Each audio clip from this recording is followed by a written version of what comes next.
that should pop up on your screen. But yeah, and that'll be available on the Diversity in Water YouTube afterwards. I'm happy to put the YouTube link in the chat if anybody needs it, but it's probably on one of the emails you would have gotten from us or on the event page too. So the goal of our speaker series here today is to highlight the stories of diverse leaders in the water industry, how their identity impacted their journey, and how they see diversity playing a role in the future of the water industry. So we have a whole team of people that have planned this. My name's Dane Elliott. I go to Ohio State University. I am a grad student. And then Josh Fuchs is here as well. If you want to introduce yourself, Josh. Hey everyone, Josh, and I'm a master's student at Ohio State in a similar lab as Dane. We also have Sapna and Megan who help plan all of these events, but neither of them are here tonight. They'll have to watch it on YouTube. So the event that we're on here, this speaker series event, is put on by two committees through AWWA. So we have the Diversity and Inclusion Committee. And the goal of the Diversity and Inclusion Committee is to proactively promote volunteer and employment opportunities that encourage diversity and celebrate the mosaic of people who bring a variety of backgrounds, styles, perspectives, and beliefs to the water industry. We also are part of the Young Professional Committee. Josh, if you want to talk a little bit about that. Yeah, just to give a quick plug on this committee that Dane and I and many other young professionals in water from around Ohio are on. For the students or other young professionals on this call, definitely encourage you to get involved, to network with other peers as we're entering the professional world, and help organize water events around Ohio.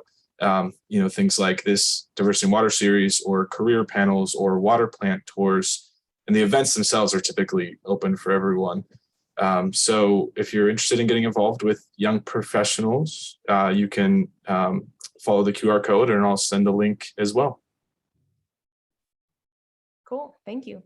So tonight we have José Hernandez presenting, and I will give you his bio if you did not already read it. José Hernandez, PE, is the manager of the engineering for Cleveland Water in Cleveland, Ohio.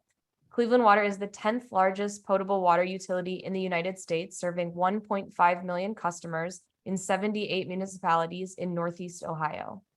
Jose has authored technical articles in engineering and water industry publications, as well as a chapter in the Steel Tank Handbook for the American Waterworks Association. He has over 28 years of experience in the utility engineering field. He's worked or managed over 100 design and construction projects and has 4 patents pending in the areas of liquid tank mixing and valves.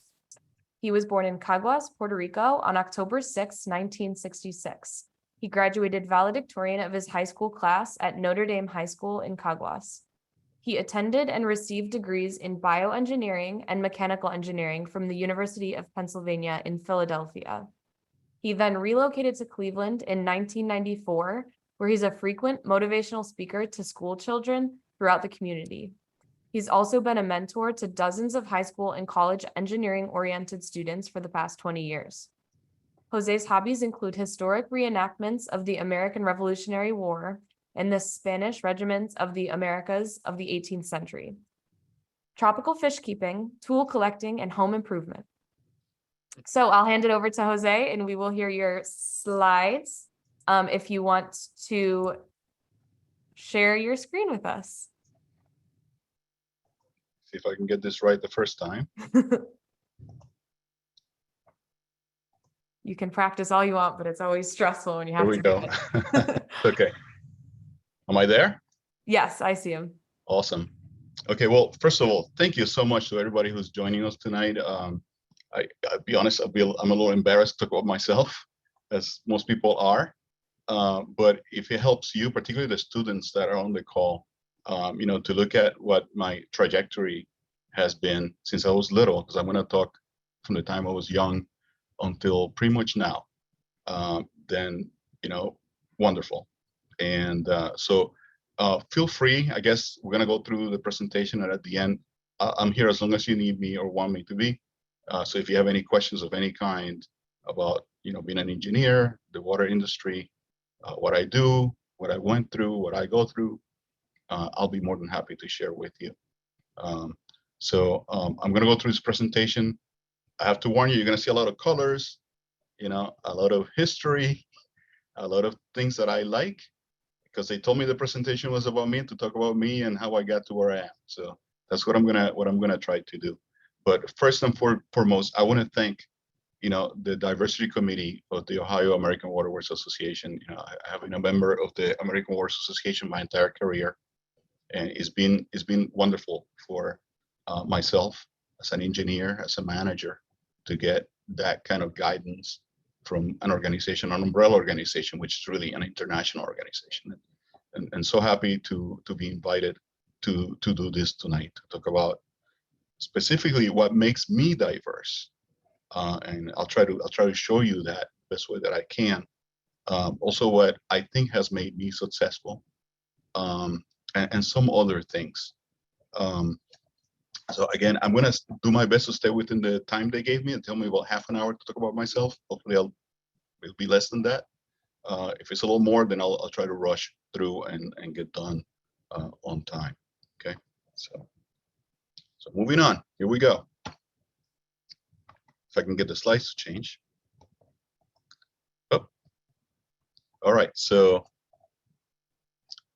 if you haven't noticed, okay, I either by my name or the fact that I have an accent, I am what you would consider Hispanic.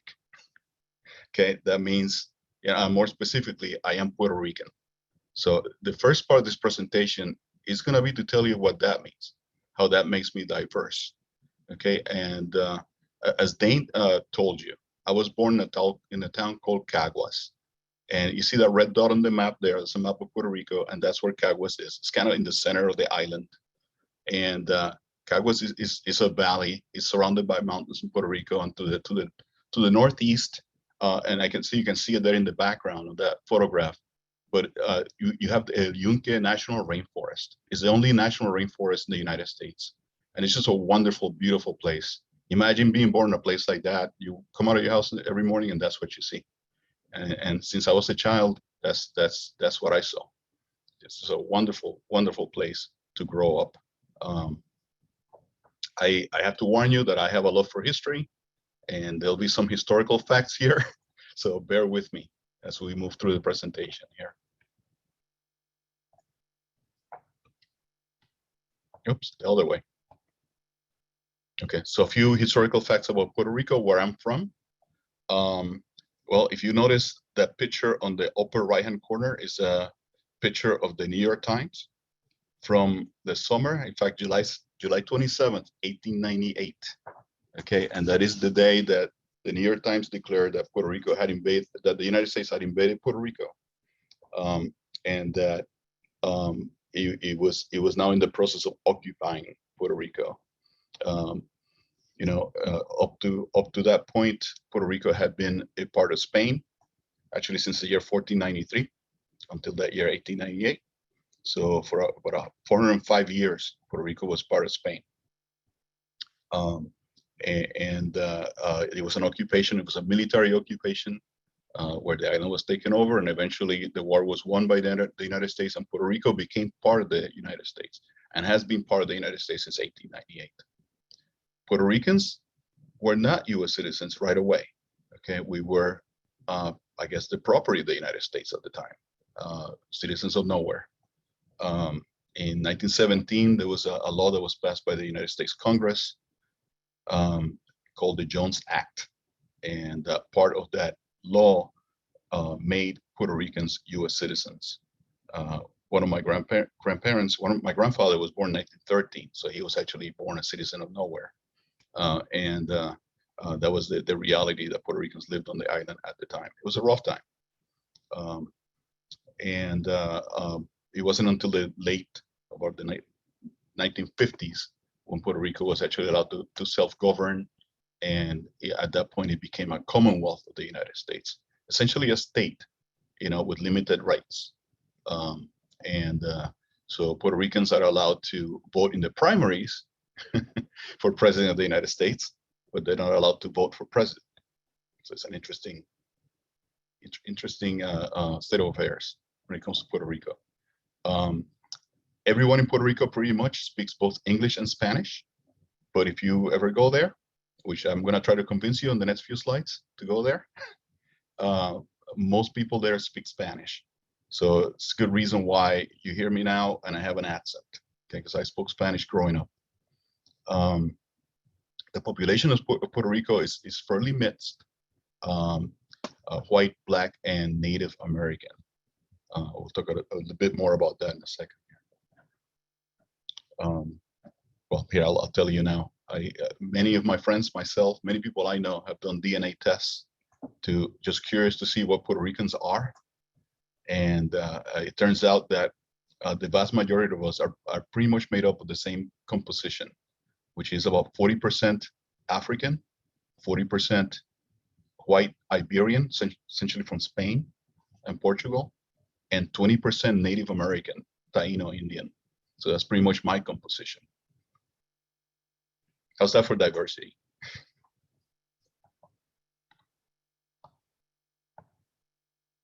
So Puerto Rico is an island. If you didn't know that by now, it is pretty much shaped like a rectangle. It's about 100 miles by 35 miles,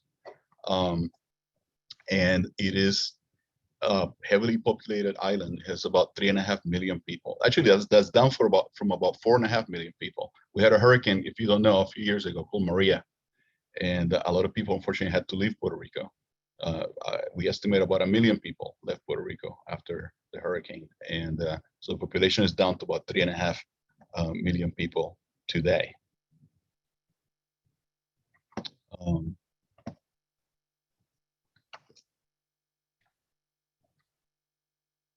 So a couple of slides here to try to convince you to come visit my island one day. Okay, my favorite city in the whole world is Old San Juan. I mean, it is an amazing place. If you haven't visited Puerto Rico, it is a city that combines culture, history, beauty. It's one of the oldest cities in the United States, and it's just a fantastic, magical place if you ever get to go.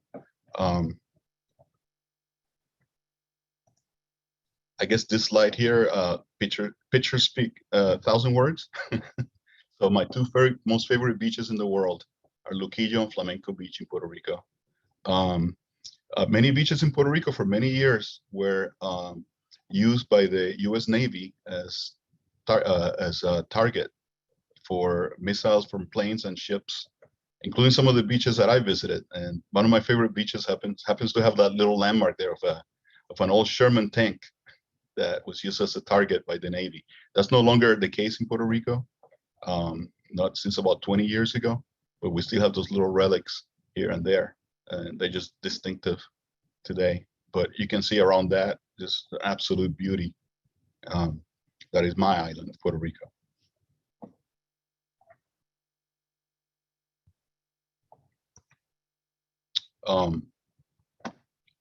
Growing up, my family didn't have much. We didn't have a lot of resources.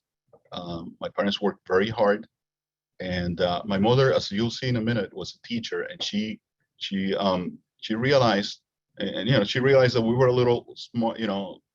We're pretty smart kids, and they both decided that the little that they had, they would invest in our education. So they actually put their pennies together and sent us to a private Catholic school in my town, and that was something that really helped us move forward. The public education at the time, my town wasn't as good as the private education was, and so that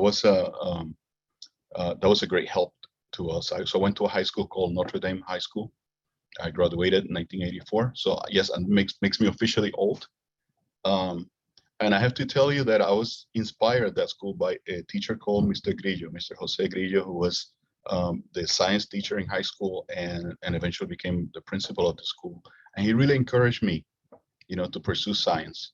One of many people who encouraged me to pursue science, which I guess he recognized my love of science, and just just kind of helped me along and encouraged me to pursue, you know, some kind of field in the science area.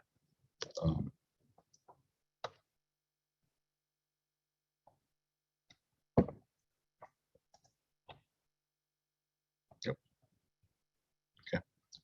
You know, the next big influence in my life, of course, it has to be my family. My dad. See a picture of him there on the upper right. He's no longer with us. He was a factory mechanic at a leather goods factory. They used to make wallets, and but my dad was a veteran. He was a veteran he was a member of the 82nd Airborne, the U.S. Army, and actually saw action in the Middle East in the 50s. And I mean, he was great, you know, inspiration to me. I mean, he taught me hard work and dedication to a family. My mother, who's there on the left, is still with me, and she was for many years a middle school and high school teacher. She taught earth science, and you know, she was such an inspiration to me and to my siblings as well. You know, to pursue whatever we wanted to pursue.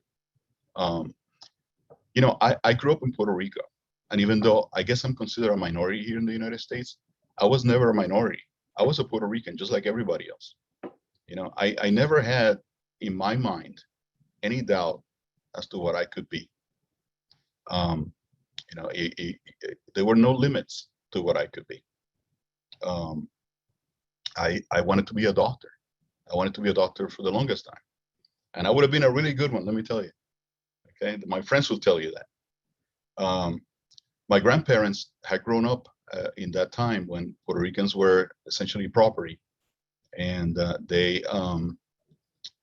you know, they found work in the old sugar mills owned by the United States companies, like the Fajardo Sugar, for instance. And my one grandfather, who was my mother's father, for instance, in fact, he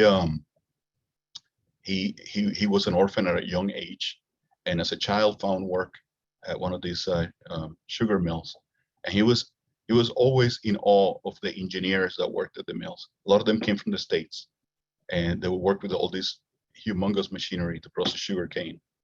And he always wanted one of his children, one of his kids, to be an engineer.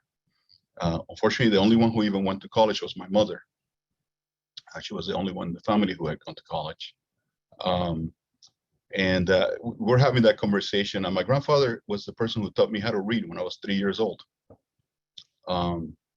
And he was telling me that, and I had already made up my mind that I would go to medical school or be a pre-med or whatever. And I looked at him and I said, you know what? I am going to be an engineer. So your dream will come true. And that's how I decided to be an engineer. You know, I could have been anything. The reality, it was that I enjoyed them. I enjoyed many things, and it was no sweat. It was no problem, and I'm happy that I actually made that decision. So I was lucky.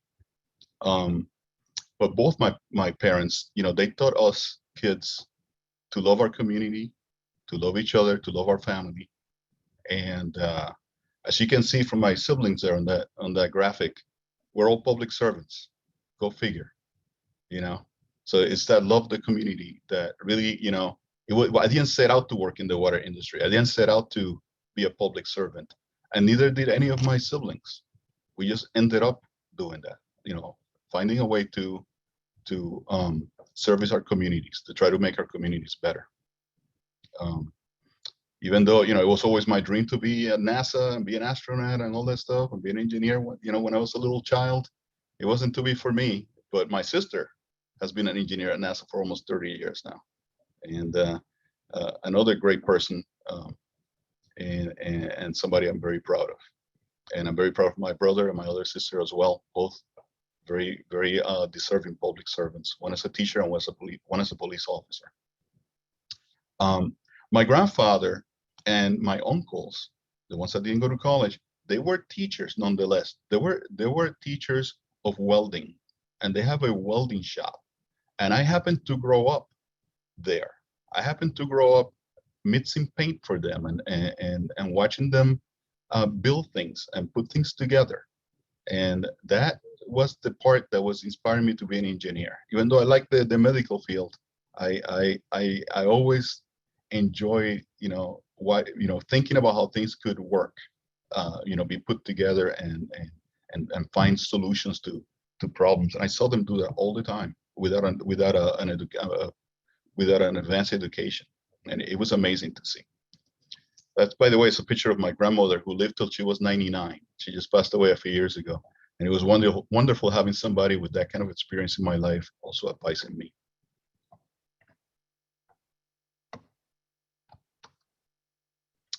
So I did well in high school, and I took the Spanish SAT, and I did really well in that. Not so good in the English SAT because my English was non-existent. I could read and I thought I could speak, but that was not the case. Nonetheless, I had enough credentials to get into the University of Pennsylvania somehow, some way, but I made it. I had worked at a bakery, saving money for a couple of years, and I saved enough money for a plane ticket. And since I had been accepted and given a scholarship, I ended up at the University of Pennsylvania. Okay, I didn't know what the University of Pennsylvania was, to be honest with you. I had never even been cold in my life. I had never seen snow. I was 17 years old. Okay, and I was all of a sudden in Philadelphia, Pennsylvania, and I was going to Penn. I still like medicine, and I didn't like to my grandfather, but I essentially joined the bioengineering programs, essentially biomedical engineering, and I concentrated in mechanical engineering. So that just ended up being a wonderful environment. One of the things about biomedical engineering that helped me and continues to help me even to this day is the fact that it wasn't really a concentration of one type of engineering. We really covered every single type of engineering, whether it was civil or electrical or mechanical, instrumentation. And that combination of different engineering fields was wonderful for my career, in the water industry, believe it or not, because I got to use every single one of them, over the last 28 years. So.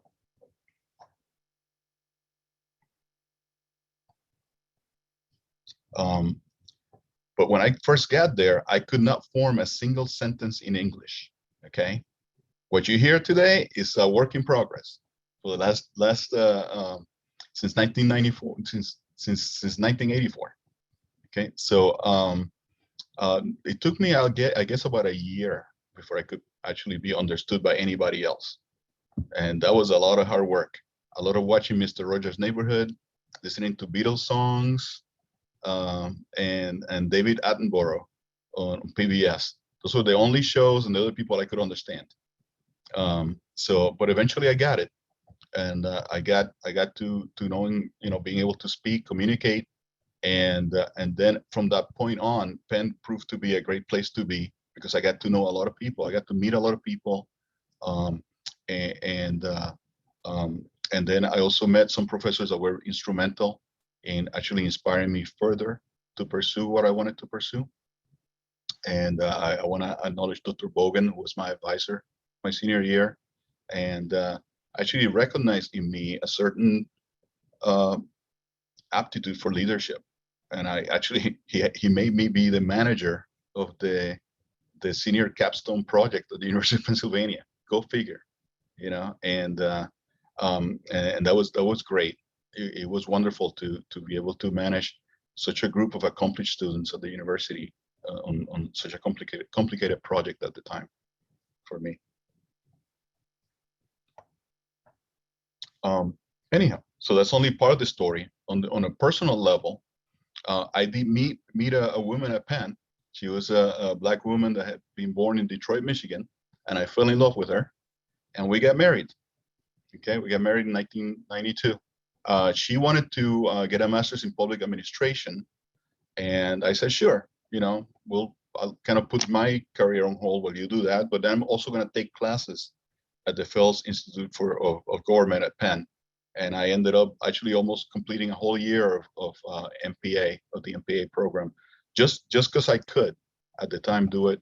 And that also ended up being instrumental for me in terms of learning things like budgeting, government, and management. That was also key in what was to come for me. In 1994, she finished her master's and wanted to go to law school, and she applied to law schools around the country. Turns out that her mother had been born in the east side of Cleveland, and there was a school in the east side of Cleveland called Case Western Reserve University, and she applied to the law school at Case, and she got in and even got a full ride to go to the law school at Case. And so we decided to relocate to Cleveland. That's how I ended up here. When we got here, I was looking for work.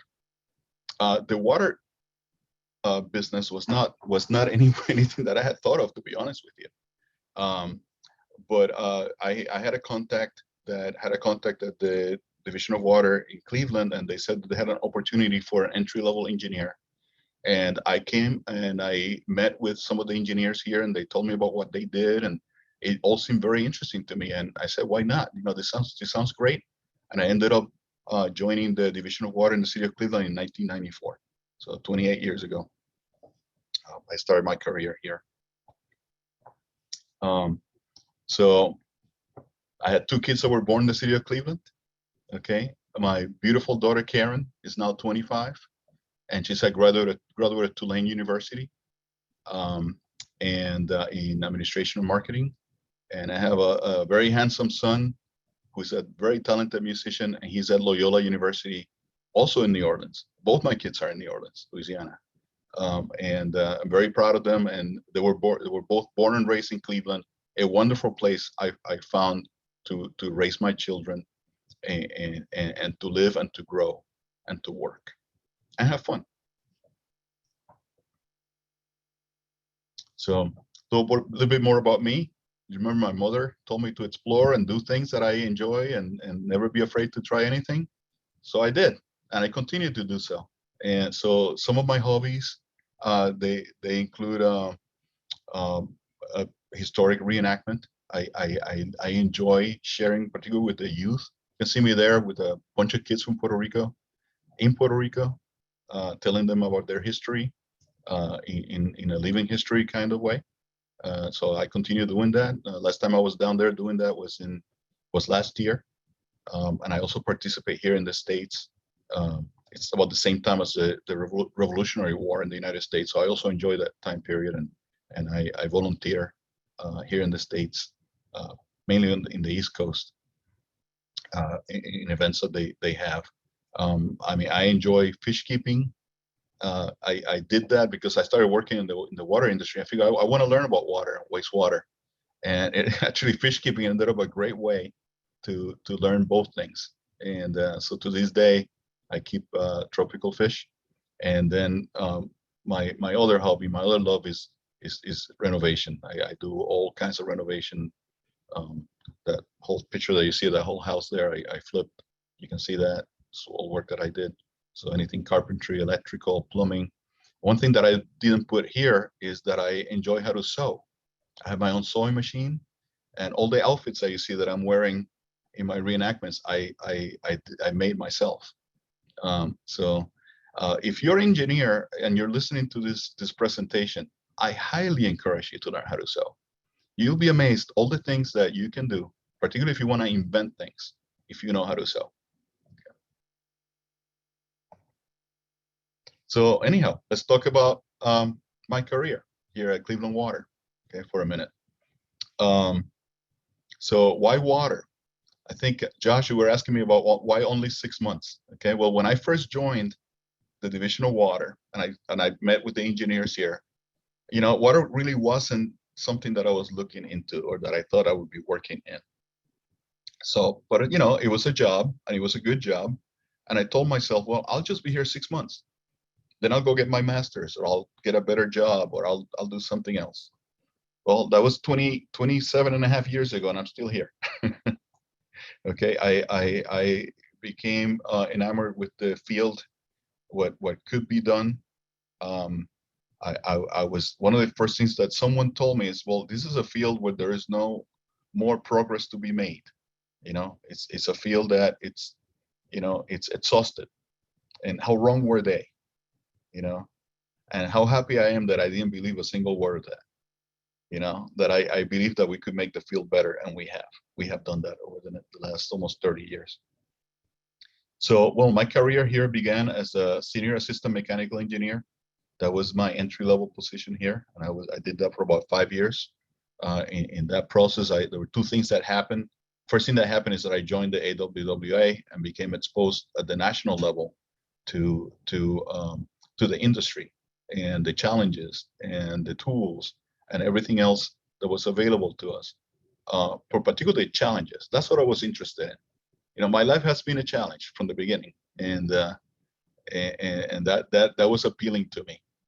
I also became a professional engineer in the state of Ohio, and that opened the doors for me to be promoted. And I was promoted to engineer in 1999, and given more responsibility and bigger projects. And then I eventually became the manager of the tanks and pump stations units, what they used to call it, in the Capital Projects Group at the Division of Water in Cleveland. And I was promoted to consulting engineer. And our commissioner and the city, they chose to make me manager of engineering, and I'm very grateful to them for that in 2017, and I have held that position until now.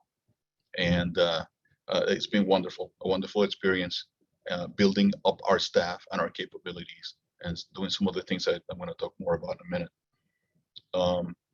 As Dana said, as far as Dana said, I have worked on many projects of many different kinds, and all of those tools that I learned at the University of Pennsylvania, and when I was young, and with my uncles in their welding shop, and all those things, came together to give me the expertise and the experience to tackle projects and problems that, well, quite frankly, I don't know if others could have tackled.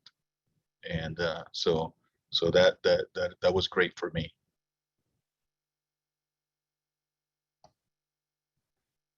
Part of my job is to manage people. Some people say that's the hardest part of my job. I actually love it. I love working with people. I don't know. I'm just a common guy. I rose through the ranks here at the Division of Water.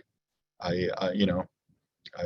a family person, and I see my colleagues as a family.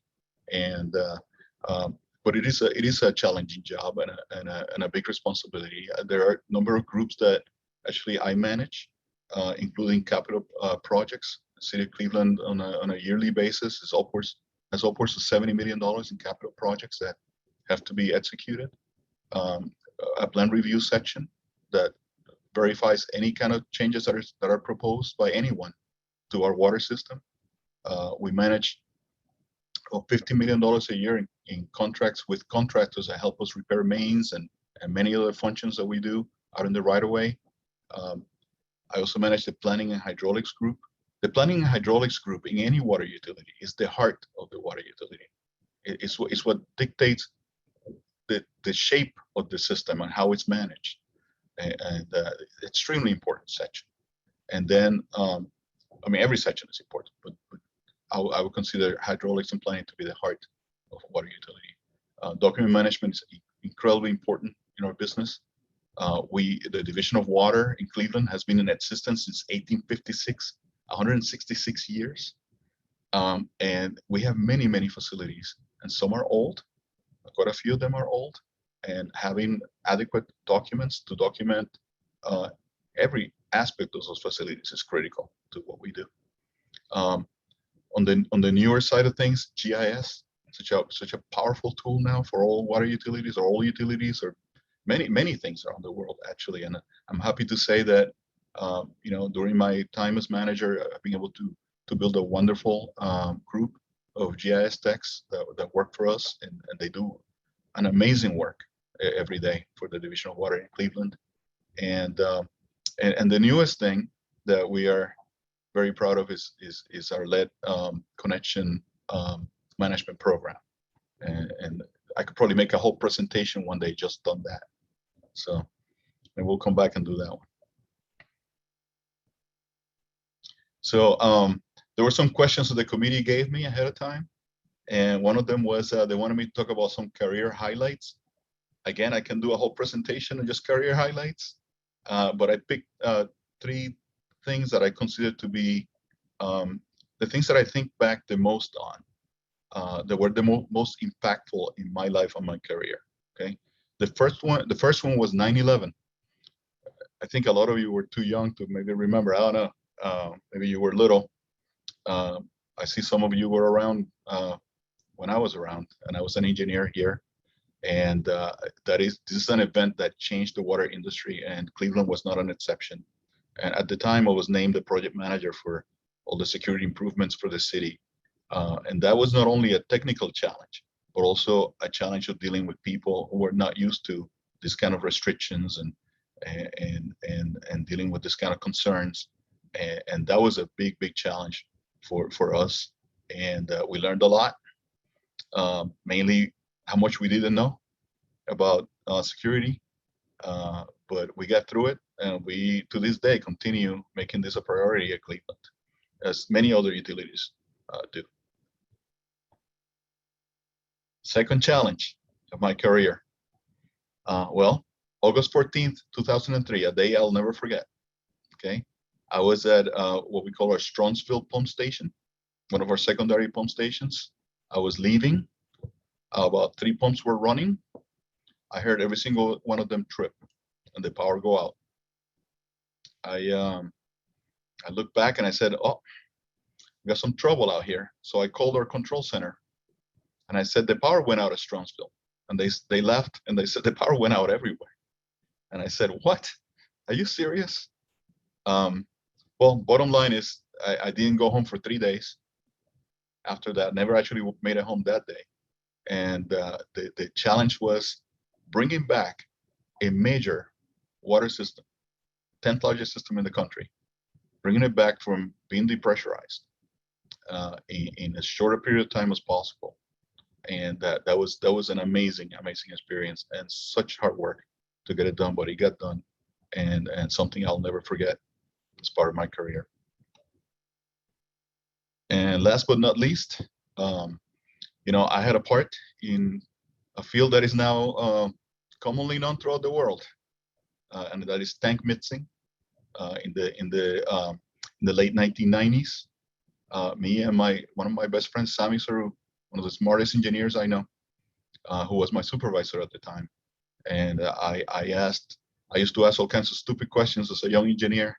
That's a good quality, by the way, in a young engineer. And one of the questions was, well, how long does it take for water to get from here to there? 20 miles or so. And he looked at me and he gave me a quick answer, and then he put his finger in his mouth and he said, let's talk about this some more. And we did some calculations as to how long, and then we said, well, wait a minute, that's not the whole story. We said, what happens inside of tanks, storage tanks? And then that opened the door to months, actually years of research into flow regimes in tanks, live tanks in a distribution system, not in a model somewhere.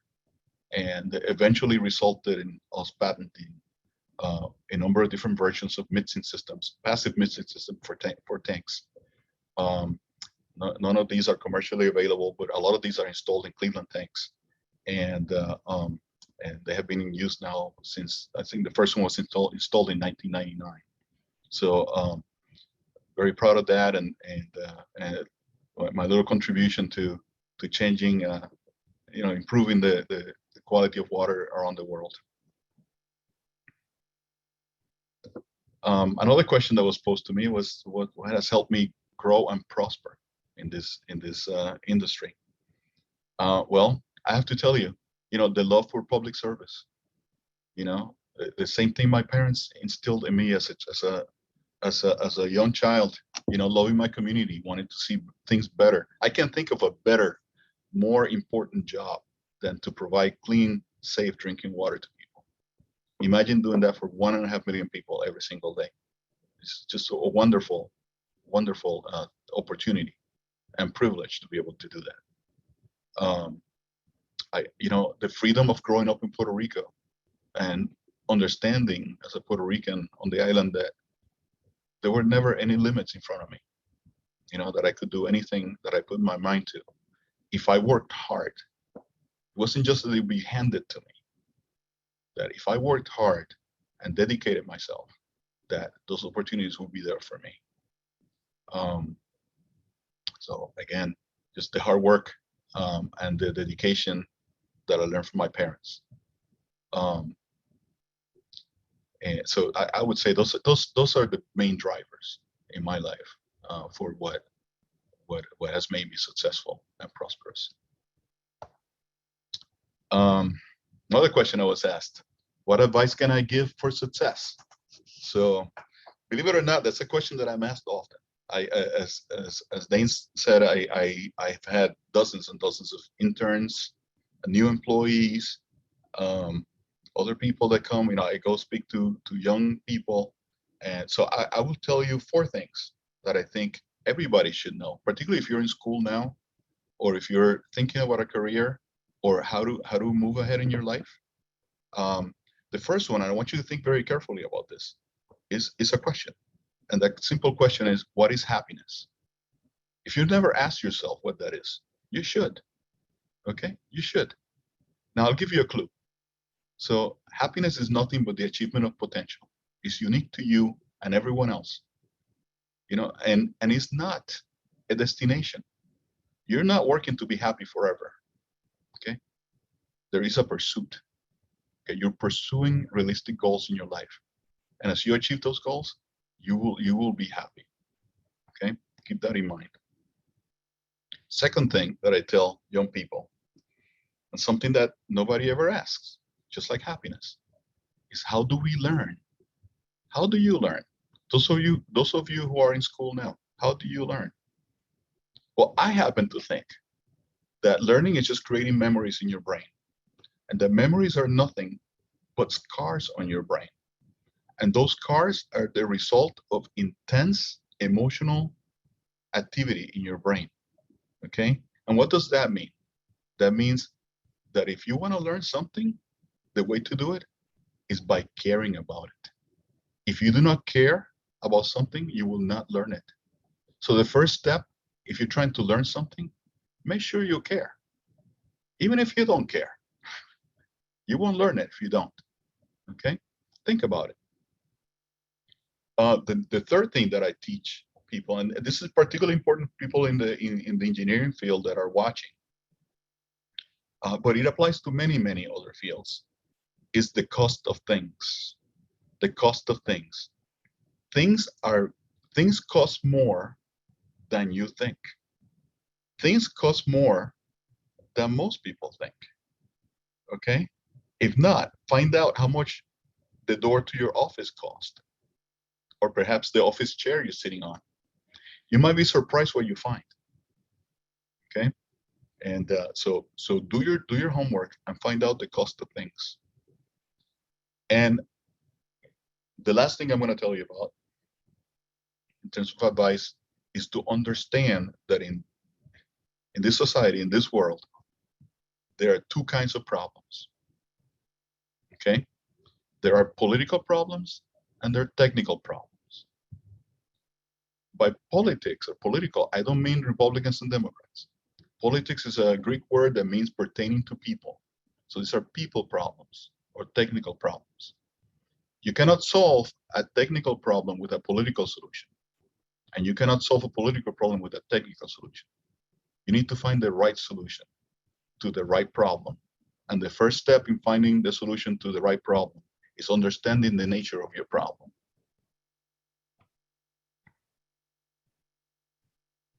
The final thing that they asked me to talk about was, how does diversity impact my career?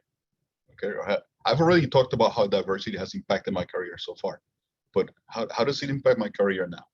Is what I want to answer. And the answer to that is very simple. Raising everyone raises everyone. Okay. The secret to my success as manager of engineering in the city of Cleveland Water Division is simply the fact that I've increased diversity. I've increased the number of female professionals that work in our office. There's a picture of me with most of them.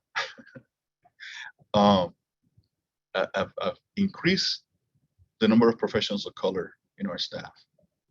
And the reason for that is because when you bring people into the decision-making box, right, that have different backgrounds, you end up inevitably with more creativity, more different ways of solving problems.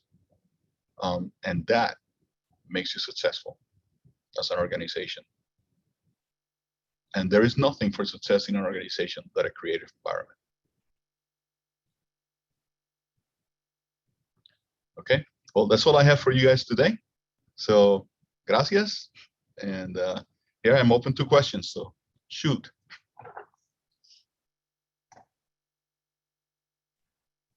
Thank you so much.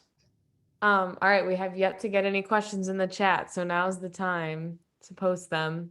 But in the meantime, we do have a couple pre-submitted questions. Oh, here's a question in the chat, which, what role do entry-level water treatment engineers play in such a large utility like Cleveland? It's a very good question. In the city of Cleveland, the first role of an engineer is to be my understudy. Okay, engineering is a career where you should be mentored, something we don't do anymore. Doctors are mentored, lawyers are mentored. Okay, nobody is born an engineer. Going to engineering school does not make you an engineer. Experience does. You know, learning from those who have done the job before you. So, so the job of an one of my entry-level engineers, day one, is to sit down with me and get tortured by me for a few days, learning about the water system, how it works, about my experiences, about what you should ask. Feel free to ask questions. Obviously, you know, when entry-level engineers come in, they have their disciplines. So whether they're electrical or mechanical, or, you know, but regardless of that discipline, if you don't have somebody to mentor you, it's very difficult for you to be successful. So if you're out there looking for a new job as an engineer, or starting a new job somewhere as an engineer, find somebody who can mentor you. You know, that's your first job as an entry-level engineer, is get your feet under you. You know, listen, learn, ask questions. Ask the stupid questions Jose was asking in the 90s, and you'll be amazed the things that you will do in your career. You might get some patents out of it too. Maybe. Well, call me first. There's some issues with that, but call me first. Do you have a particular mentor that you looked up, a professional mentor that you looked up to during your career? Well, as an engineer here, obviously Sammy Saru was one of my mentors. Our current commissioner, Alex Margavich, is a mentor. That were here before me. Alex, in particular, long time. But I worked a lot with Sammy, who you know, worked with him for almost 20 years, and still work with him. We're very good friends, even though he no longer works here. The things that you can do with a peer like that, or a mentor like that. He was my mentor initially, then he became my peer, right? You know, the sky was the limit. We did so many things together and continue to. Never ends. Learning never ends. I got a chat here that says, I want to enter the water industry one day, but before that, I want to get my master's. Will getting a master's degree make any difference in the kind of work that you do? I never got a master's degree, although I wanted to. But I think that I got away with that because of my background at Penn. You know, that the biomedical engineering, that was almost like getting a master's, I would say. So I do recommend that you get your master's degree if you can. It will help. It will help. It will help ground you. It will help put in perspective a lot of things that you learn as an undergrad. And so it is definitely a plus. In some places, can help you get more money. If you're trying to get your PE, it shortens the time that you have to work to get your PE. So there's definitely some advantages to getting a master's degree. PhD, on the other hand, if you want to teach. Thank you. So what is the #1 skill or experience you feel is important for career development? For career development, for what I do? Yeah. Okay, I guess there may be two things that I can tell you. I will have to choose between one or the other. I'm the manager of engineering for Cleveland Water. I have dozens of employees, a lot of challenges on a daily basis. I usually get in my office just before 7 every morning, and before 7:30, there's already somebody standing at my door with a problem. So I would say maybe two things. One of them is the ability to make this sound decisions in an appropriate reasonable length of time. Okay, that's a good skill to have. You have to be decisive without being risky. You have to be decisive. I would say that the other thing that is invaluable in an environment like mine that is so dynamic and working with so many people, and this doesn't necessarily apply to employees. I'm working with contractors, consultants, and others. Is being a fairly decent judge of character. That would save you a lot of headaches. So I would say a combination of those two things. If you want to be a manager of engineering somewhere, those are good attributes to have. Do you think that being a fairly decent judge of character is something that you've always been, or is something you had to learn? You have to learn that. You have to talk to lots of people. You have to, make mistakes, learn from your mistakes, watch other people make mistakes, and then you start learning, how people behave, what they do. In this world, you want people who are capable and who you can trust. And so if you can sort out who those people are right away, that saves you a lot of headaches. That's been a valuable asset to have. No, that is something that you're not born that way. You have to learn that. You have to talk to people. You have to, get to understand people. So Be paying attention and notice little little things. Absolutely. How do you manage generational differences among your staff? Well, I'm very unconventional, if you haven't noticed. So actually I love it. Sometimes I feel like I'm a dad around here, with the new generation. But I love them. I love the new generation. I hear people in my generation talking bad about, and I love it. I love what this generation brings to the table. Their love for technology and communication, the different perspectives. I love diversity. That's precisely it. Diversity is a complex term. It's not just racial diversity. It's age diversity. It's experience. It's backgrounds. It's everything. And so how can you not appreciate the young generations? Coming through. I love it. I'm lucky enough to have been able to hire over the last 5 years quite a few engineers here at Cleveland Water, and we have a wonderful relationship. And I have nothing but absolutely great things to say about them. I feel like I don't know if that answered your question. I feel like I've never heard someone speak so highly of your staff, both on this call and then before everyone joined as well. It's awesome to Oh, hear. really? They're my family. How can I not speak well of them? Yeah, awesome. So we got a couple different directions we're heading in with these questions. Okay. When/where can we see your next historic reenactment? The next one is going to be April of 2023 in Puerto Rico, San Juan. It's going to be the 1797 British invasion. Wow. So there's a lot of preparation involved. Yeah. Oh, yeah. I have to clean my musket, and I should have fresh flints. Is it like more of a seasonal thing? Well, we typically, what we're doing is we're recreating, parts of history. They're real events. You have to know history because you're essentially a teacher, right? You're teaching others, particularly young people, teaching them about their history. When you teach people about their history, and I can't think of a better way of doing that than a living history demonstration. then they take ownership of who they are. You know, they love who they are even more. You know, in 1797, the British, who had just lost, by the way, certain colonies, were going around the world trying to get more land, you know, and they attacked Puerto Rico. Right after they attacked Trinidad, Tobago, they actually took over without a single shot being fired. They came to Puerto Rico, and by then, the identity of the Puerto Rican had already been formed.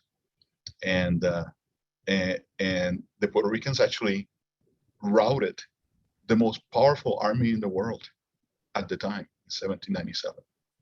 They left defeated. In fact, if you go to England and you try to find the defeat in history books, it's not even there. They didn't even acknowledge being defeated by a bunch of Puerto Ricans in Puerto Rico. But the Spanish had actually, most of their troops had moved to the Dominican Republic because they thought the attack would come there. So it was the native-born Puerto Ricans who actually raised arms and fought the invaders. So it's a significant portion of history for Puerto Rico. That's why I do it. And same here, you know, with the Revolutionary War here, when I do that, I think it's an interesting part of history. And part of the reason I do the Revolutionary War in the United States, I actually portrayed a Spanish soldier. A little known historical fact in the United States is that the colonies were not the only combatant against England. In the entire south of the United States, it was the Spanish that fought the English. You know, all the way from Texas to Galveston, Texas, to Florida.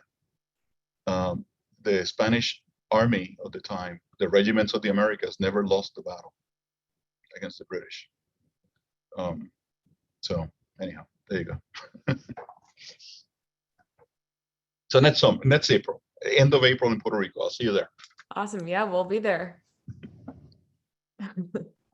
I'm sure just hearing you talk now, there's so much that I don't know that I could learn from that kind of event. Do you ever have any around Cleveland?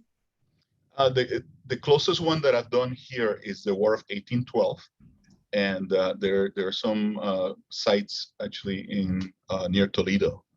There's a fort out there, and I did a reenactment there. I have done things locally here, parades and things like that, but in terms of actual reenactments, historical reenactments, the War of 1812 would be the closest to home here. And there were some scrimmages and battles here. One of the strangest wars you ever saw. It's the War of 1812, and fairly local here. So I encourage you to read about it. Cool. Yeah. So we do have another question, but just so that we can get everyone before people start hopping off, I was assigned the task of doing a family photo. We like to get pictures of these events just to have and see who's showing up and stuff. So if everyone would, for a moment, put their video cameras on, and I'll get a screenshot. And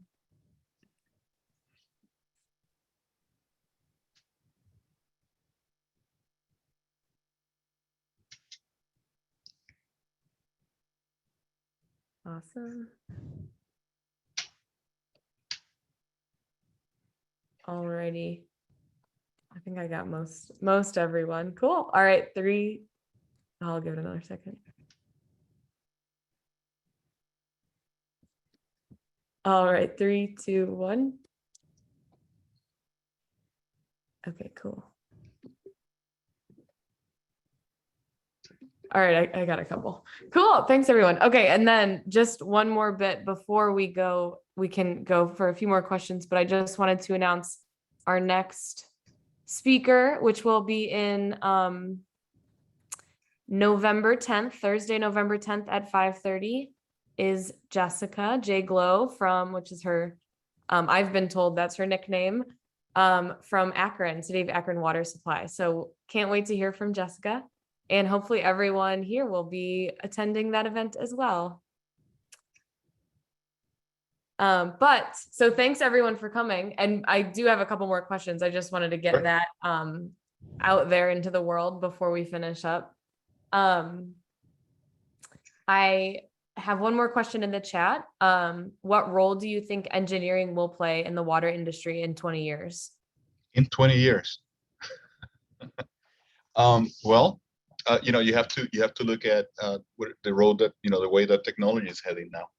So, the Internet of Things is a clue there, automation, the having more information, more data in more places. I think that you're going to have a lot of virtual type of technology then. We tend to think in terms of treatment, water treatment, but repairs, for instance, being able to locate infrastructure. Imagine walking around, with a virtual device that allows you to see infrastructure, not just the water infrastructure, but most importantly, everything else. I think that developing, those kinds of technologies is what's going to happen. I think that you have a lot of challenges currently, with what they call emerging contaminants and other things that it's going to take a long time to solve some of these issues. I think we've already begun the road down the elimination of lead service lines. This is something in the city of Cleveland, at least, it's going to take 30 years, 20 to 30 years to be able to accomplish that, if that is going to be your goal. So engineers are going to play a huge role in getting that done. We've started down that road, but we're just beginning. And we still don't know how to identify lead underground. That technology doesn't exist.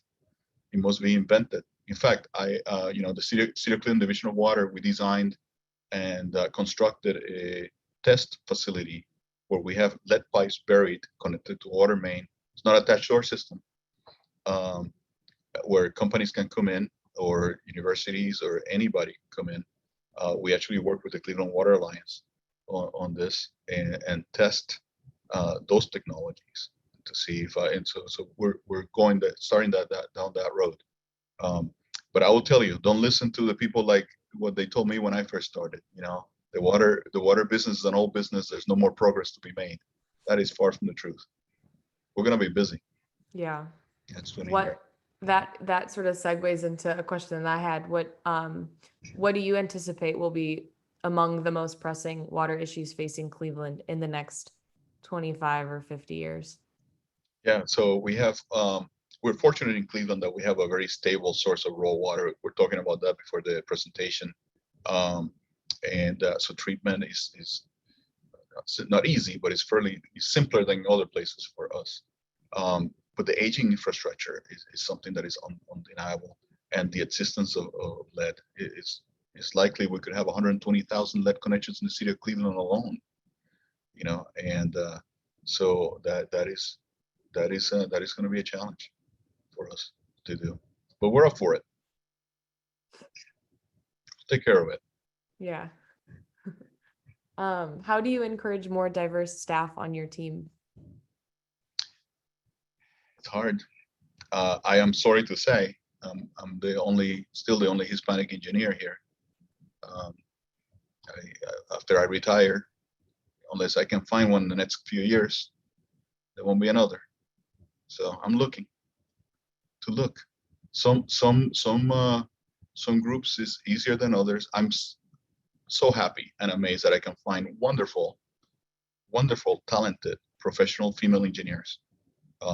That actually easier than I thought to find. I thought I would have a hard time. I've been lucky. People of color in the engineering field, Blacks, Hispanics, it's tough. It's tough. So I think that this is why I speak at high schools often and try to inspire the young kids to pursue careers in engineering. We need to do more of that.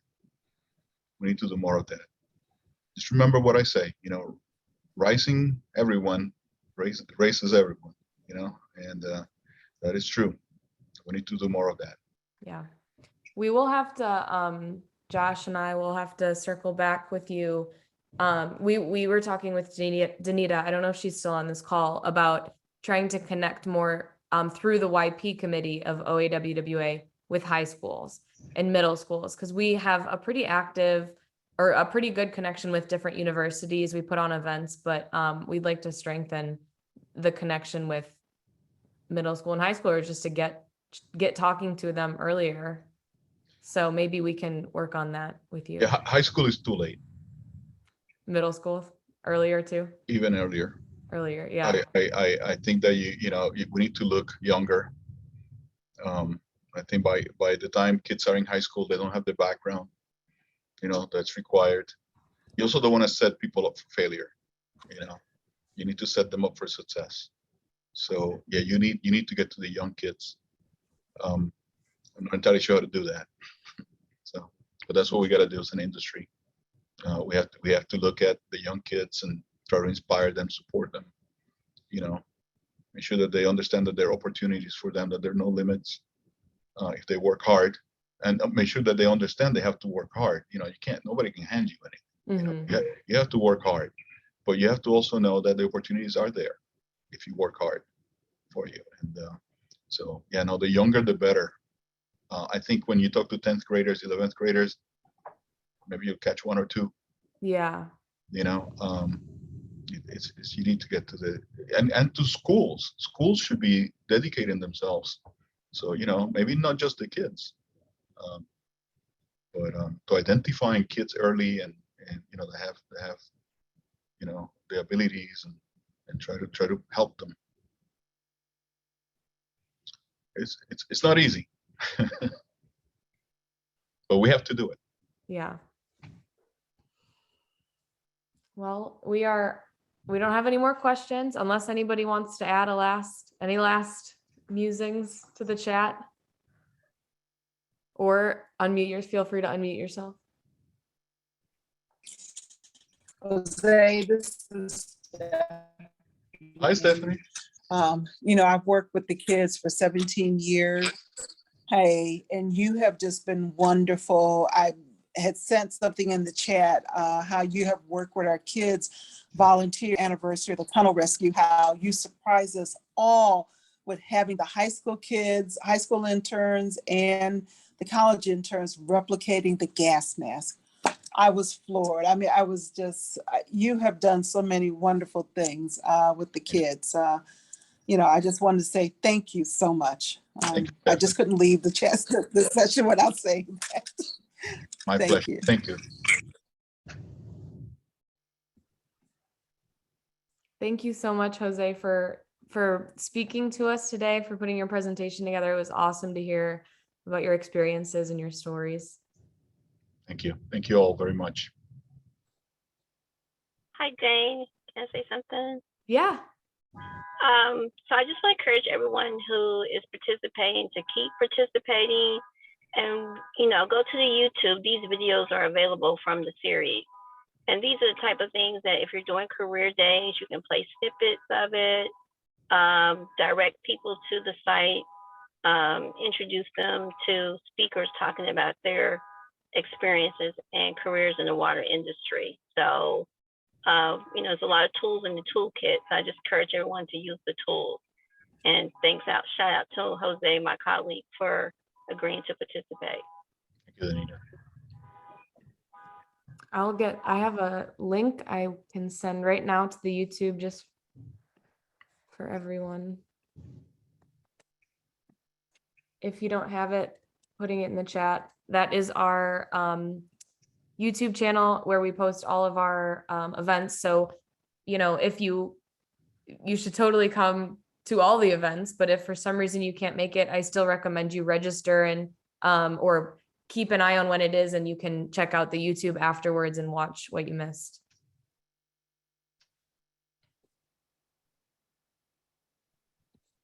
Cool. Well, thank you everyone for coming. Thanks, Danita. Thank you, Jose. Thanks, Josh, for your help. Sure thing.